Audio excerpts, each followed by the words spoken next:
i 10 minuts. Avui el nostre hashtag Barcelona anirà d'habitatge. Avui que precisament tenim notícies sobre aquesta qüestió, sobre lloguers. L'alcaldessa de Colau va dir ahir que volia modificar una ordenança de llicències per garantir que en grans rehabilitacions no s'acabi expulsant els llogaters dels edificis. El dia ahir en què va reclamar un acord de ciutat per exigir a l'Estat canvis en la llei d'arrendaments urbans per allargar el període mínim dels contractes de lloguer i limitar la pujada de preus. Són accions que l'alcaldessa diu que volen prendre per evitar la gentrificació. Si permetem que hi hagi aquesta expulsió de veïns i veïnes dels nostres barris per l'especulació immobiliària i per als fenòmens de la gentrificació, sobretot associats ara mateix a l'extrema situació de precarietat del mercat del lloguer, estarem perdent la ciutat. Doncs avui, precisament, que us estem explicant les declaracions de l'alcaldessa sobre aquests canvis que vol fer per evitar aquesta expulsió de llogaters d'edificis quan s'han de rehabilitar. Avui, precisament, el nostre hashtag parlem d'habitatge, però parlant d'un altre dels problemes derivats de gentrificació i d'interès turístic que genera la ciutat. És una de les qüestions que tocarem, una de les raons per les quals avui volem parlar de relloguers. Els llogaters, sense posar-ho en coneixement de propietaris de pisos, posen la vivenda a lloguer a plataformes com Airbnb i llavors cobren, doncs, això, 300-400 euros la nit. Mig any després, el que volem saber és en quin punt es troben aquests casos, denunciats ja fa mesos, que han fet les plataformes i l'Ajuntament, i quines possibilitats hi ha per revertir aquesta tendència. En volem parlar de seguida amb els nostres convidats. Alejandro Fuentes Lojo és diputat de la Junta de Govern de l'ICAP. Vostè és especialista en dret immobiliari, no? Bon dia. Correcte. Bon dia, moltes gràcies. Molt bé, doncs haurem de posar bastanta llum sobre què diu el dret sobre aquesta qüestió. Jo crec que és bastant important contextualitzar-ho bé. Ens acompanya el Dan Miró, advocat. Porta, senyor Miró, bon dia. Com està? Bon dia. Benvingut, Molt bé, benvingut gràcies. a l'estudi. Porta diversos casos, no?, de relloguers. Sí, de desnonaments, bàsicament, Desnonaments. per haver rellogat el pis sense el permís corresponent de la propietat. Val, o sigui, de desnonaments de persones que... De persones que contracten inquilins que relloguen a aquestes plataformes el pis per segona vegada. Molt bé. També ens acompanya la Montse Pérez, no sé si la recordeu. És la persona que, de fet, va destapar a la premsa la pràctica fraudulenta dels relloguers. Montse, bon dia, benvinguda. Hola, bon dia, gràcies. I ara entrarem al tema, però com ho tens? Igual, lo teu? estem igual. Del pis de la Barceloneta? Esperant. Igual esperant? Sí. Ara ens ho expliques, això. I ens acompanya el Josep Maria Aguilar, assessor jurídic del Col·legi d'Administradors de Finques de Barcelona i Lleida. Senyor Aguilar, bon dia. Bon dia. Ben retrobat en antena. Gràcies. Escolti, aquest és un problema que a Barcelona és molt important, perquè bé, va saltar a la premsa fa uns mesos, però vostès també deuen haver-lo de torejar d'alguna manera, no? Ho patim moltíssim perquè defensem les dues vessants. Defensem el propietari com a administradors i defensem també el llogater, perquè no deixa de ser l'administrador del propietari i l'administrador del llogater. Clar. Aleshores, el que passa que s'està barrejant moltes vegades coses que són llogaters, que es donen el títol de llogater quan no són llogaters. Perquè l'última és ocupar un pis, a l'ocupa se li dona un contracte d'arrendament amb un llogater i quan per part de la propietat vol treure aquell ocupa et ve un llogater que està pagant una renta, però està pagant la renta a l'ocupa, o sigui, el que fa el negoci de l'ocupació. És complicat, això. Sí, Escolti, sí, clar. doncs ho haurem d'aclarir tot això. Aquesta és l'última moda, malauradament. Aquesta és l'última. Ara ens ho explicarà, això. De fet, de seguida ho volem abordar, però abans ens volem situar una mica com van saltar, fem una mica de memòria, el cas aquests de relloguers a Barcelona i com estan les coses ara. Maia Castanyer, bon dia. Bon dia, Núria. Doncs la Montse Pérez, que aquí tenim, va ser la propietària que va alertar en primer lloc sobre la situació i aquestes eren les seves paraules aquell dia famós en què va anar a ocupar el seu propi pis de la Barceloneta. Ha començat a trucar gent dient que aquesta mateixa persona els hi ha llogat pisos. Per tant, el que pensem tots és que això és una banda organitzada. Com ella mateixa explica, de seguida van anar sorgint més i més afectats i afectades. L'Ajuntament estudiava la situació i descobria quin tipus de comportament era el més habitual en aquest frau. Escoltem Josep Maria Cros, director de Serveis d'Inspecció, i Janet Sanz, tinenta d'Alcaldia d'Urbanisme. El que ens estem trobant molt són els llogaters que es dediquen a llogar molts pisos per dedicar-los única i exclusivament a habitatges d'ús turístic. Són persones organitzades, no?, d'alguna forma, que tenen més d'un pis, que ho estan fent de forma conscient plenament de quina és l'activitat que estan desenvolupant. L'Assemblea de Barris per un Turisme Sostenible posava el focus sobre Airbnb i lamentava que fos l'Ajuntament qui fes la feina de demanar a la plataforma que retirés aquests anuncis. Que hagi de fer l'Ajuntament la feina que hauria de fer la plataforma és un símptoma que s'estan fent les coses molt malament. És a dir, hauria de ser Airbnb qui fes aquest control dels pisos que entren dins el seu portal, no l'Ajuntament amb recursos públics, que hagués de dedicar uns recursos molt grans per identificar aquests pisos i avisar Airbnb perquè els tregui. La plataforma assegura que han eliminat 1.300 anuncis de Ciutat Vella i 1.200 més de mals actors i de pisos il·legals durant l'any 2017. Ho explica Arnaldo Muñoz, director d'Airbnb Barcelona. Teníamos un 20% de los anuncios que estaban en Ciutat Vella, ahora ya es un 16%, y creemos que lo que está pasando es que ese tráfico, esos huéspedes que se estaban alejando en Ciutat Vella, se están redistribuyendo a otras partes de la ciudad, y además de redistribuirse esos huéspedes, se están generando rentas tanto para detallistas o restauradores en otras áreas que están un poco menos saturadas de la ciudad. Janet Sanz ha recordat a aquesta plataforma que la resta de pàgines web del sector publiquen només anuncis amb llicència i els anima a fer el mateix. I tenim dades sobre pisos turístics a Barcelona i aquests relloguers? Sí, un 15% dels pisos turístics il·legals són relloguers sense el permís del propietari. Des de juny s'han tancat 744 pisos il·legals i se n'han detectat 2.332. També s'han obert 6.197 expedients disciplinaris a propietaris sense permís d'activitat, dels quals 3.473 han acabat amb multa. La tasca d'inspecció de l'Ajuntament també ha posat de manifest que Sant Martí s'ha convertit en el tercer districte preferit on oferir pisos turístics per sota de Ciutat Vella i l'Eixample, en especial a la façana marítima. I avui dia com estan les coses? Doncs tant l'Ajuntament de Barcelona com els advocats expliquen que aquest fenomen és una realitat ja consolidada. Els qui practiquen en aquests relloguers obtenen uns guanys d'entre 6.000 i 12.000 euros. Quan els identifiquen poden perdre el pis, se'ls posa una demanda, però fins ara no hem vist cap condemna. L'Ajuntament prepara un pla de xoc per frenar aquests fraus i aviat podrem tenir notícies en aquest sentit. Segons aquestes dades actualitzades, doncs el número d'expedients, com deia, més del 15%. Doncs estem en marxa ja, amb el hashtag Barcelona, estem ara mateix en directe al Facebook del Matí de Barcelona i també ens trobareu a les xarxes, a Twitter, Maia. Doncs sí, estem piulant amb el hashtag relloguers, esperant tots els vostres comentaris a l'adreça @almatidabcn i també ens podeu veure a través de Facebook Live. Doncs comencem.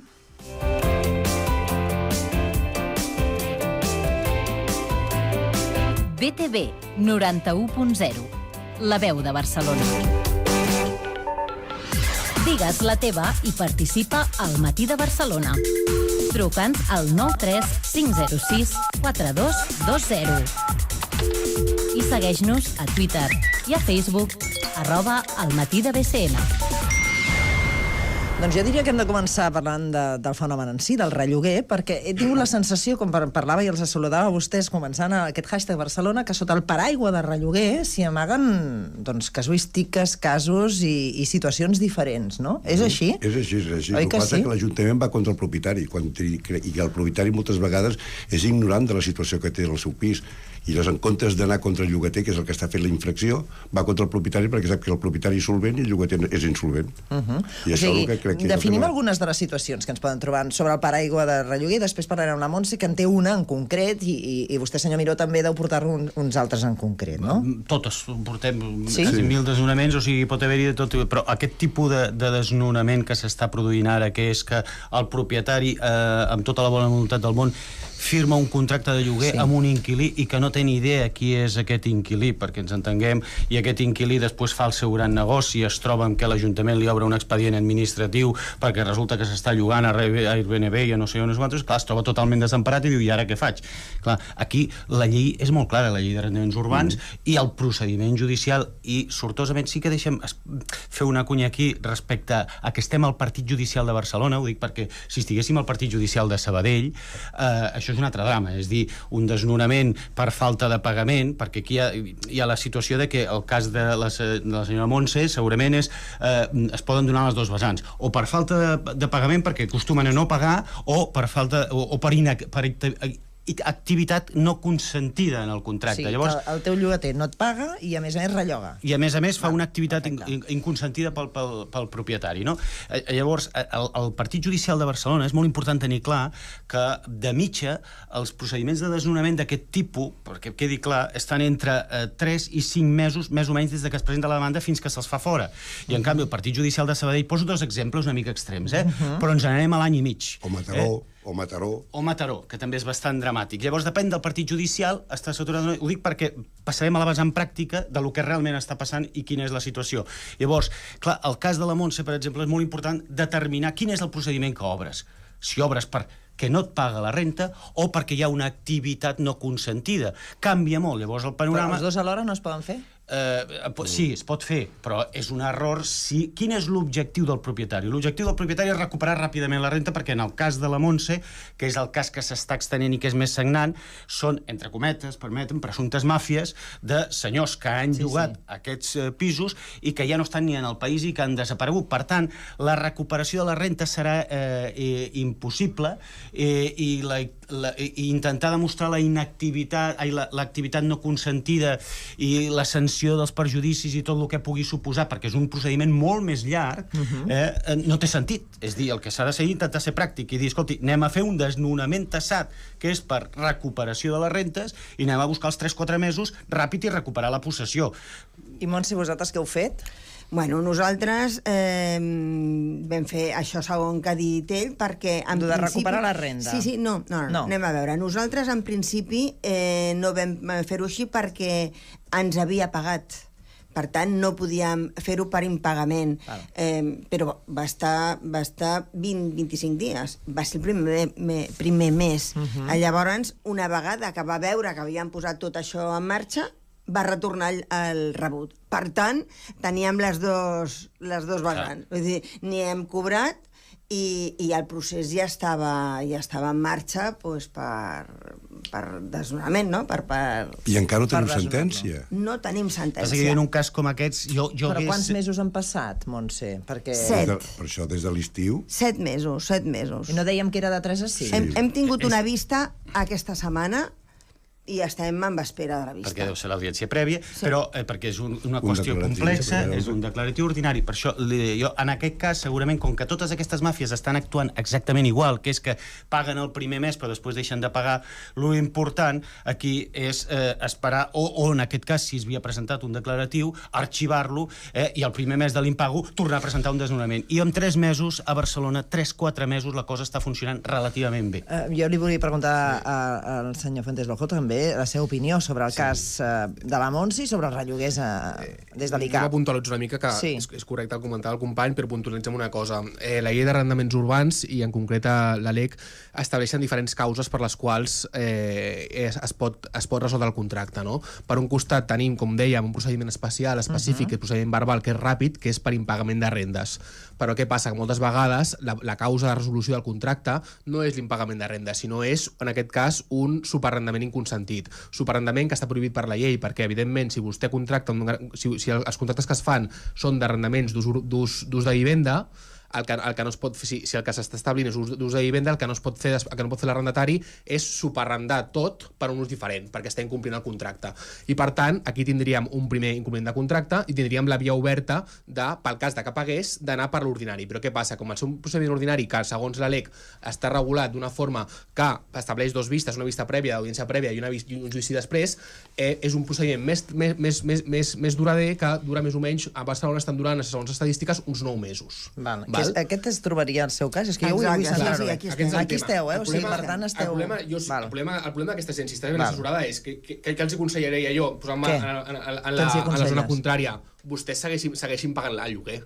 Perquè si segueixen pagant el lloguer, per molt que estiguin superarrendant inconsentidament el contracte a la vivenda a una altra persona, obliguen a la propietat a posar-li un procediment que no és de desnonament pròpiament verbal, sinó ordinari, perquè obliga a demanar l'extinció del contracte. I per això és un procediment que exigeix més contradicció en les parts i és més llarg. Però, Alejandro, t'estàs posant al favor del llogater, que està infringint? No. Estic dient que hi ha diferents maneres de fer-ho. El que dic és que hi ha vegades que aquestes màfies estan ben assessorades jurídicament i llavors ja saben que el que han de fer és pagar el lloguer, perquè d'altra manera, si no, s'aniria molt més ràpid, i si paguen el lloguer estan exposats a un procediment molt més llarg jurídicament. Sí, per mi és absolutament correcte, però sí que és molt important dir que totes les màfies que nosaltres, que la majoria són de tipus de l'est, deixen de pagar el lloguer, però és que l'important és posem-nos a la pell del propietari, que és dir, hem de tenir en compte que el 80% del cens de l'estat espanyol és propietària, és dir, que no és una cosa excepcional. A partir d'aquí, que pràcticament tothom és propietari, s'hi pot trobar en una situació d'aquestes. I el propietari té que tenir clar que el que vol és recuperar la possessió. Segurament la Montse, si li haguessin seguit pagant les rentes, avui diria, sí, tardarà 9 mesos, però almenys cobro les rentes i, escolta, ja ho he denunciat a l'Ajuntament, l'Ajuntament sap que tenim un procediment judicial obert, té una certa defensa per entendre'ns i, a més, cobra les rentes. El drama és que ni cobra una renta i, a més, ara té el procediment obert amb llarg plaç. Sí, però fent això que tu dius, cobres la renta però et desmunten totalment el pis, perquè pensa que van entrant i sortint, van entrant... Aquesta és una segona fase. No, és que m'han canviat mobles i ara que no estan, perquè sabeu tots que jo vaig entrar... Sí, jo vull recordar-ho ara mateix en els oients, que la Montse va ser la que va reocupar el seu pis. La notícia era que hi havia una propietària que reocupava el seu pis, que havia llogat a una persona que l'estava rellogant a gent diferent, que estava fent-la servir per uns usos que ella no sabia. Per tant, dit això, continua. Montse. Bueno, doncs penseu que aquesta persona, que era el Timur, sí? Timur Alarcón, han sortit mínim 12 persones més amb el mateix cas. Llavors, què ha passat? Per exemple, en el meu cas, i ja amb uns altres que poder per impagament sí que han aconseguit tindre la seva vivenda, aquests senyors, no sé com s'ho fan, estan controlant les vivendes i cada 20 dies, cada mes, ens posen l'octiti als panys. Encara ara? Sí, encara ara. Encara ara? Encara ara.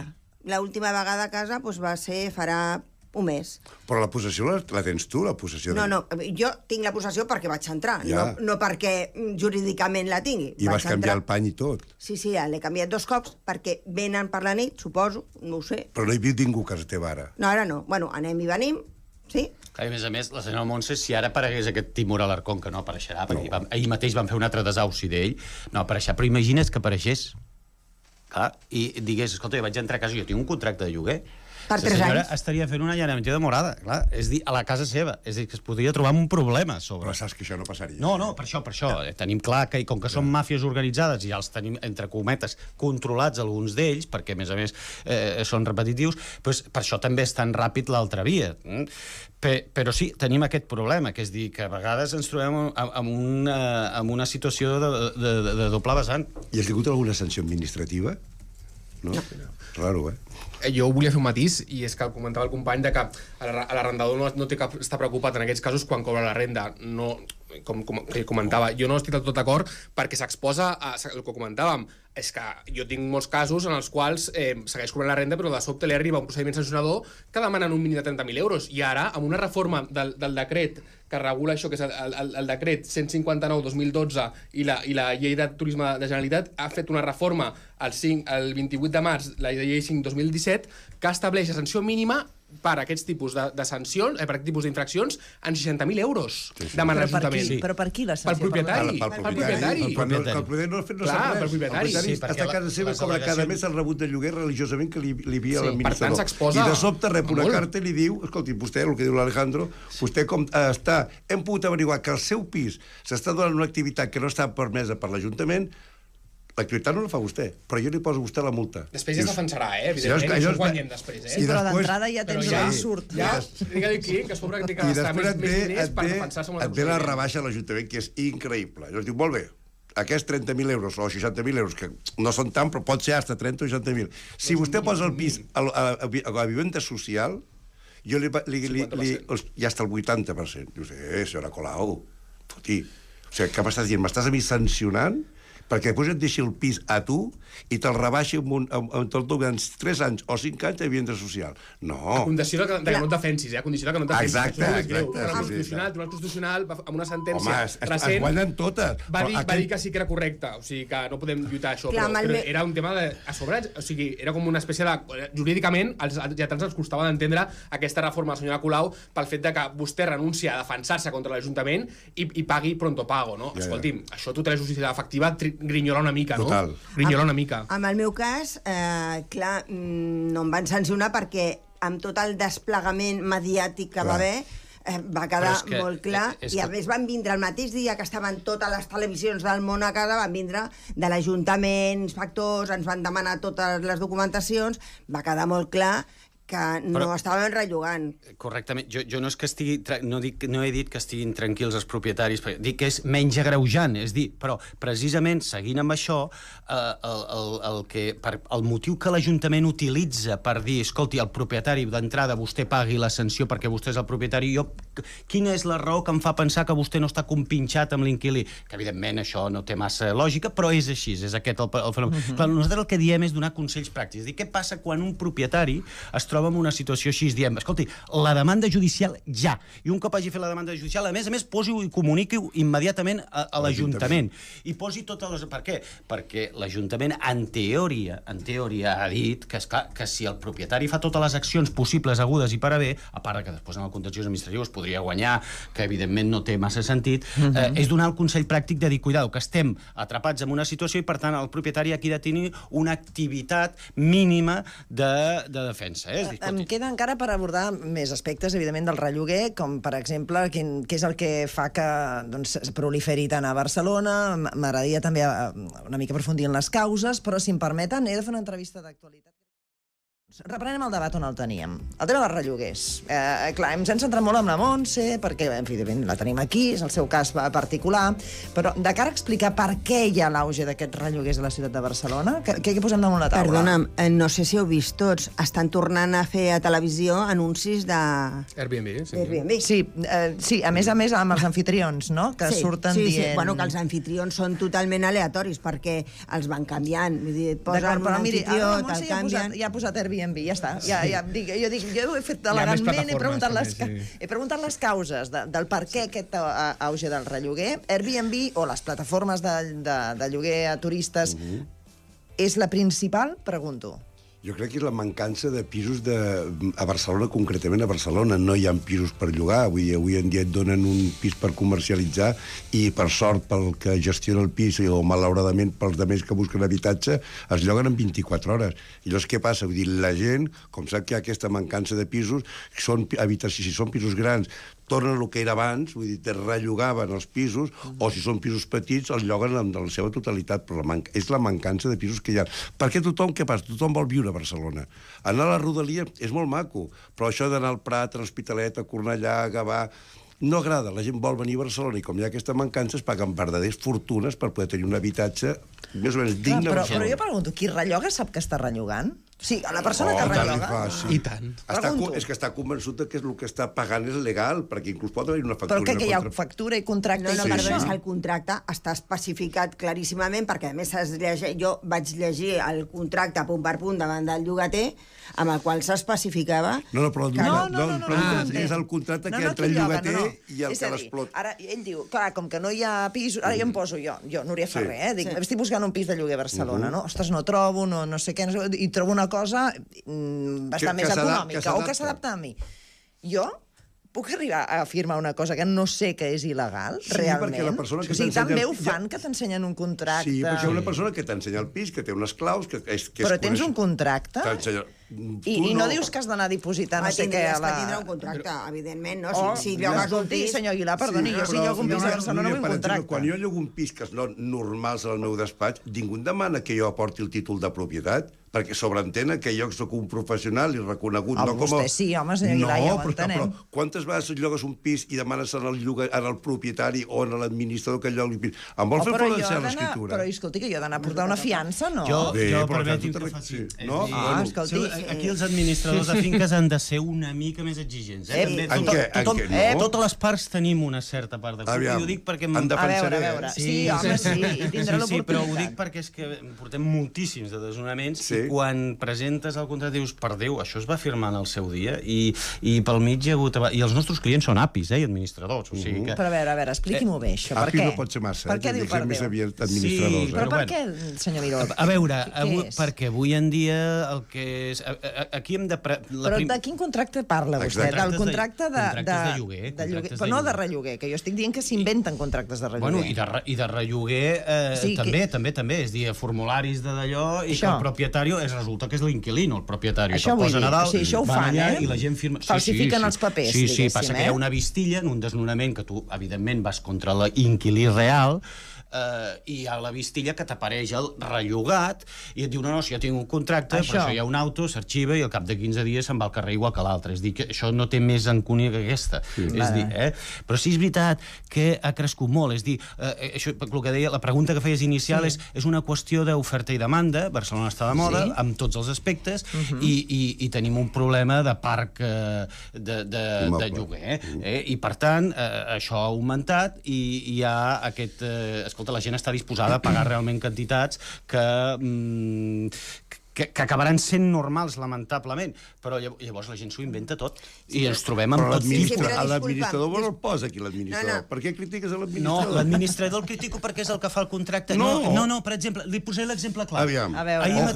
Ahir mateix van fer un desnonament del senyor Timur Alarcón, l'inquilino d'aquest. Jo he vist el... On era el desnonament? Per aquí, em sembla, al Poble Nou. No facis dir ara exactament la finca. Sí, ahir a les 11. Em penso que era per aquí, també. Clar, vostè mira la documentació que s'ha demanat des de la immobiliària per fer aquest contracte de lloguer i dius, carai, una fotocòpia del passaport. Disculpa, però no és sempre aquest cas. Però esperi, és que encara li diré més. Acaba ell i després el senyor Guirai. L'administrador ha de ser un exigent. La quantitat de contractes que ens arriben, miri, és que a més ens va donar les nòmines, ens va donar això, compenses a comprovar, l'empresa ni existeix. Clar, hi ha d'haver una certa... És dir, el que fa el contracte de lloguer ha de tenir un cert coratge de dir, escolti, vostè em porta nòmines, vale, a veure, truco, l'empresa existeix, l'empresa... Algo tan senzill com això. És el mínim. Sí, doncs això és el que està passant. És dir, la majoria de desnonaments que s'estan fent són d'administradors. Era administrador, o es feia dir administrador. Amigo. No, sí, la majoria són... Perquè també hem d'explicar... No, és dir, no són els culpables. Tots tenim part de culpabilitat. Vull dir, però sí és veritat que la majoria d'aquestes immobiliàries que lloguen pisos i tal, aquesta gent, com més lloguin i més entrades i sortides hi hagin, més beneficis fan. És que en el seu àmbit també hi ha molts administradors i administradors. Per això... Han d'estar col·legiats tots? Tenen que estar col·legiats, això sí. Si estan controlats. I el col·legi els pot sancionar per alguna cosa? Sí, el passa allà és bé consum i no el sanciona. Aquí no hi ha res il·legal, No hi ha res... Jo penso que el que hi ha és una... Mal fet. Home, és dir... No prou acurat. Jo, si sóc propietari, voldré unes certes garanties. Sí, m'agradaria el seu punt de vista, també, des de l'ICAP. A veure, jo crec que aquí aquí hi ha un contracte, no? I evidentment, si jo vaig a buscar o vull llogar a Barcelona un pis, sigui per 5 dies, és a dir, turístic, o sigui per 42 i per tant de temporada o de vivenda, si jo ho vull llogar, la llei m'exigeix una diligència i és comprovar a qui li llogo. No? Per tant, si jo vaig interprivat, és a dir, entre parts, i jo a una persona X li dic, escolta, et vull llogar el pis, i em diu, vale, d'acord, doncs jo com a arrendatari, com a persona arrendatari, la llei m'exigeix que, la meva obligació és comprovar efectivament que aquella persona té dret a llogar-me allò. Ah, sí? Bueno, sí, jo quan he de llogar un pis he de saber que la persona que me'l lloga és propietari d'aquest pis. Li haig de demanar exactament, li haig de dir, escolta, la diligència és, escolti'm, acreditin vostè, si jo li llogo el pis, de que vostè té algun títol per llogar-me, seria lo lògic. El que passa que moltes vegades això es fa a través d'intermediaris. Si hi ha una empresa intermediària que ho fa, com és un API o és un administrador de finques o el que sigui, llavors és aquell professional el que fa aquesta tasca de comprovar per un costat que el títol sigui correcte del propietari i per l'altre costat que l'arrendatari tingui les garanties suficients com per respondre per la renda. Per això estan aquests professionals, que són intermediaris, que en la majoria de casos funciona així. Els arrendaments, jo no vaig pel carrer i busco una persona i li dic, escolta, llogues el pis, sinó que hi ha agències immobiliàries i aquestes persones d'agències immobiliàries són les que han de vetllar per això i per tant han de mirar si efectivament aquella persona té títol per llogar i si efectivament aquell arrendatari té garanties per respondre a una renda en el futur. De fet, jo vaig fer així.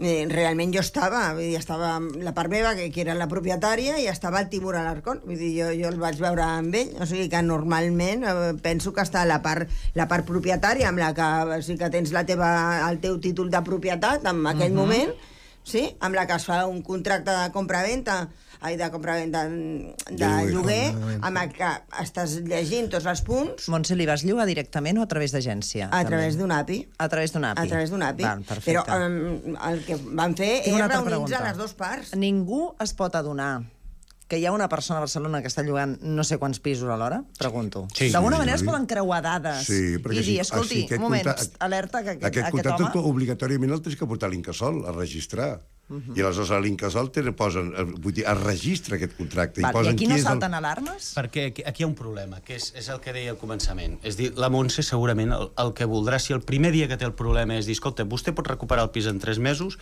no el recuperarà en un any. Amb què em refereixo? Al procediment judicial que... Clar, posar la denúncia als Mossos d'Esquadra, anar per la via penal perquè s'obri una investigació respecte a una xarxa, tot això suposa retrasar la recuperació del pis. I el propietari segurament no en traurà gran cosa. Clar, la via ràpida és la civil, la de l'impagament... No, però jo no estic plantejant això. Estic plantejant que l'API en qüestió... És que són APIs diferents. Ja ho sé, per això jo us pregunto si existeix alguna manera... És a dir, vostè, per exemple... Josep Maria. Vell conegut, Josep Maria.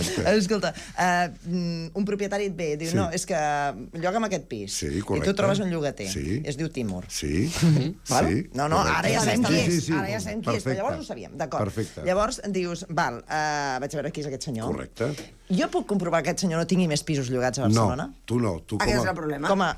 Com a propietari, no. O com a administrador, tampoc. Llevat de que... Per què? Aviam, Llevat que estigués registrat el contracte, però no és l'habitual. Al Col·legi d'Administradors existeix el registre del contracte, vull dir, és una de les gestions que fem als col·legiats.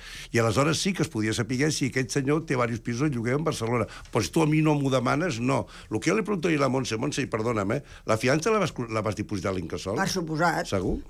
Seguríssim, per suposat. I segueix allà. Està clar. És que aquí hi ha coses que no s'entenen. Però un moment, que tenim una altra connexió exterior. Passen 2 minuts a 3:15. I seguirem, farem un parèntesi també, però seguirem, perquè hi ha coses que no s'entenen sobre el per què no es pot detectar algunes pràctiques fraudulentes, i ara li preguntaré a l'Alejandro de l'ICAP. Em sembla que té alguna resposta, però vaja. Bé, doncs ens havíem quedat amb alguns temes que voldria resoldre en els pocs minuts que ens queden, que és bastant ambiciós, també us ho vull dir. Vull dir que jo crec que haurem de repetir la conversa, però vaja, per abordar encara més qüestions, no? M'he quedat amb la pregunta de per què un administrador de finques, un API, no? Quan tramita el que li demana al propietari, que és vull llogar aquest o un llogater, no pot saber si aquesta persona té 12 pisos, com el senyor Alarcón m'ha dit, oi que sí? Una dotzena de pisos a Barcelona per llogar. Que sapiguem. Llogats. Clar, dius, a veure, una persona lloga 12 pisos a Barcelona, ell no pot viure a 12 llocs diferents, per tant ja no és per ell. Vull dir, per què? Per què no existeix aquesta... Un registre. Un registre, exacte. Es podria crear, es podria crear un registre. La idea és bona, la idea és molt bona, sí. És meva, No, No, senyor Aguilar, però ho dic perquè crec que això ja seria molt evident de dir, aquesta persona pot llogar 12 pisos a Barcelona. Evidentment. No és que no puguis, que si és per ús seu, és que no pot. És evident, és evident que si té família nombrosa... L'arrendament d'ús de vivendes per viure, no per altres coses. Doncs sí, es podria fer perfectament, donat que amb l'Incasòl, registrar els contractes a l'Incasòl, l'obligació de dipositar la fiança i per tant, l'administració ja té constància d'aquests contractes, podria creuar les dades perfectament i fer un registre. Un tema informàtic fàcil. El que sí que vull dir que hi ha un registre, per exemple, al col·legi, i no estic venent col·legi, tu saps, Alejandro, però hi ha un registre que, per exemple, quan tu treus un llogater al carrer, aleshores això ho inscrius en el registre del col·legi. Llavors, aquell administrador, sempre quan sigui un administrador col·legiat, va al col·legi i diu, perdona, en aquest senyor l'heu tret d'algun lloc? I llavors si diu sí, diu, atenció, ja no m'agrada. Per què se l'ha tret? Llavors això sí que es podia saber, però al col·legi el registre ja des de fa anys, quan tu treus a una persona al carrer per manca de pagament. Els morosos, registre de morosos. Això és la llista de morosos. Una llista de morosos. Exacte. Sí, això ja és una... Perfecte. Els morosos, el problema de morositat ja era un problema molt habitual des de fa molts anys. Però això... I es van prendre mesures adequades un registre de morosos. Però això és una altra problemàtica. I l'altre tema que em tenia pendent era preguntar-vos sobre el que va dir l'alcaldessa de Colau, que deia que volia prendre mesures, canviar les ordenances de manera de protegir els llogaters que es troben en edificis, que en cas casos de rehabilitacions grans, és a dir, imagines que hi ha una gran rehabilitació i que vol canviar la normativa perquè aquell llogater no acabi sent expulsat. Això són víctimes de l'especulació. Et paralitza el procediment, el desnonament el paralitza l'Ajuntament de Barcelona. Quan aquesta persona va dir no puc pagar el rebut de lloguer, ja estàs en sentència, ja tens data de llançament. Llavors compareix a l'Ajuntament i diu, perdona, estem buscant una vivenda social. Fins que per part de l'Ajuntament no s'obtingui una vivenda social, demano al jutge que hi hagi una demora... Però perdoneu, no, és que aquesta persona... És cert, però no es pot portar a la pràctica. Una cosa és el que vol l'Ajuntament i l'altra el que diu el jutge. No, però jo, senyor Vilà, jo no parlava de llogaters que no paguen, parlaven d'aquest pressing que hi ha quan et trobes en un edifici que hi ha algú que l'ha comprat sencer, que tu tens un pis llogat, que sou, imagina, 15 veïns, m'invento, tu estàs... Van marxant els veïns perquè els hi van fent ofertes perquè marxin i tu has viscut allà tota la vida, no et dona la gana, el teu contracte està vigent, i aquest pressing que fan perquè marxi la gent i que l'edifici que acabi sent rehabilitat, etcètera. Expulsió de veïns, gentrificació. El fenomen habitual en aquests casos que ens hi trobem és que hi ha una llei d'arrendaments urbans que, com va dir la senyora Colau, s'hauria de reformar, però això és una normativa que és d'àmbit estatal, apurant, es podria discutir àmbit autonòmic, donat el llibre 6 del Codi Civil de Catalunya, però evidentment no és d'àmbit local, la normativa d'arrendaments urbans. I com funciona actualment?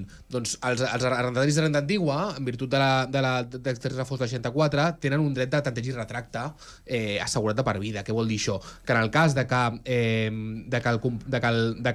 el propietari del pis, com és habitual en aquests casos, el vengui a un especulador i l'especulador compri tot l'edifici... Sí, vagi comprant. Doncs tindria la possibilitat de, en un període determinat, la possibilitat de poder, en les mateixes condicions de compra, comprar preferentment sobre un tercer comprador, en aquest cas l'especulador. Però què passa? Que hi ha una excepció a la llei que estableix que quan el que es compra no és només el pis, sinó que es compra l'edifici sencer, ja no existeix aquest dret de tanteig i retracte, que és el que està passant en aquests casos. Que el que fan directament és jo compro tot l'edifici sencer, amb independència que estigui horitzontal, i per tant els arrendataris no poden fer res. Per què? Perquè no tenen dret de tanteig i retracte, perquè com el seu dret és sobre un pis i no sobre tot l'edifici, per tant no poden exercir cap dret perquè la llei no el contempla.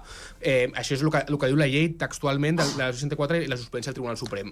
I, per tant, aquest és el problema. Llavors, una possible reforma de la llei d'arrendaments urbans i, en concret, de la normativa que aplica als contractes de renda antiga i que va per les transitòries, doncs sí, perfectament, però no és per l'àmbit local. Només ha de ser de renda antiga? Perquè, clar, jo crec que és per protegir tothom, no? Una mica allò, el dret a renovar el teu contracte de lloguer. En aquests casos sol ser per renda antiga, perquè tenen una protecció especial. Però el que la Núria està preguntant, jo crec, que vull dir, si hi ha un tema, hi ha una rehabilitació, si per part de l'Ajuntament es donen diners a fons perdut per rehabilitar pisos... O no donarà la llicència. Clar, ella té la competència en donar la llicència i l'Estat té la competència en reformar la llei. Aleshores, l'Ajuntament et dona a fons perdut, jo ara no vull dir cap mentida, fins a 20.000 euros a fons perdut, però no tens que fer un contracte d'arrendament amb l'Ajuntament, que l'Ajuntament et garanteix el lloguer, això sí, que cada mes tu cobres el rebut del lloguer, però amb una renta baixa. Aleshores, el propietari té una renta baixa, però també té un pis rehabilitat completament. Això és una cosa que està molt funcionant, sí. I surt guanyant. Clar, sí, aquí hi ha un fet que és paradigmàtic, que és que el resum de tot això és que hi ha una demanda tan brutal que per molts invents que es vagin fent... Però hi ha pisos buits, senyor Miró. Ahir mateix vam tenir un debat sobre els narcopisos. Pisos buits a l'espera. Però els bancs... Però un moment, sí, però això és una...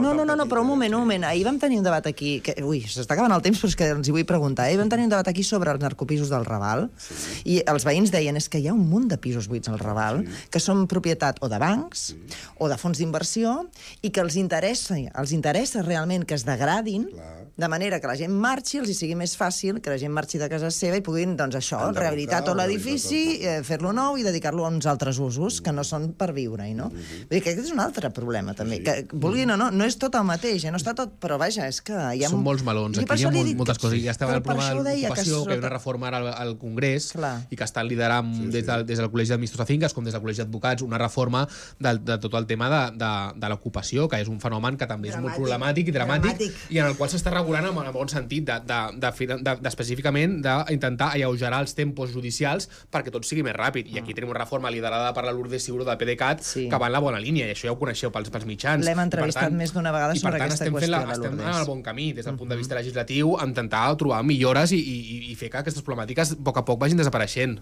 Jo us he dit, sota aquest paraigües tantes coses per comentar, però jo els agraeixo molt que hagin vingut i hagin fet aquest debat tan interessant avui a BTV. De veritat, moltíssimes gràcies. A tu. Al senyor Josep Maria Aguilar, del Col·legi d'Administradors de Finques de Barcelona i Lleida. Bon dia. Ben trobat. Dan Miró, advocat, també ens ha donat el seu punt de vista dels casos que porta. Senyor Miró, gràcies, bon dia.